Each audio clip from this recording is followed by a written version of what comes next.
நேத்து இப்படி வாரீங்களா? என்னங்க அண்ணமண்டி? என்னமோ தெரியல, வெள்ளெண்ணத்துல இருந்து நெஞ்சு அடைக்குது. ஒரு சோடா தோ வாங்க இந்த அண்ணமண்டி. இல்லையா என்ன என்னமா விரட்டி விட்ட நாய் மாதிரி பறிறியே, எங்க போற நீ? அண்ணமண்டிக்கு சோடா வாங்க.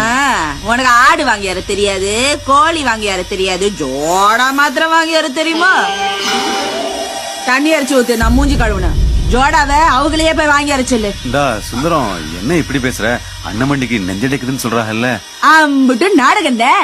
உருளை கட்டியா ஒரு குழந்தை கடிச்சா இருந்த இடத்துல இருந்து ஏவறதுக்கு எந்த சிரிக்கிக்கு தான் ஆசை வராது. போய் மத்த சாலிய பாருவா. வாயும் வயிறுமா இருக்கிற அண்ணமண்டிக்கு ஒத்தாசை பண்றது என் புள்ள தப்பா பேசுற. யோ, அவ வாயும் வயிறுமா இருக்கானா ஒத்தாசை பண்ற? மூக்கு மூலியமா இருக்கானு இப்படி குடு குடு குடுன்னு ஓடுற. அம்புட்டையும் குத்தமாவே பாக்காத புள்ள. ஒரு பொம்பளை படுற அவஸ்தை இன்னொரு பொம்பளைக்கு விளங்க வேணாமா? யோ, உன்னை நல்லா மயக்கி வச்சிருக்காயா.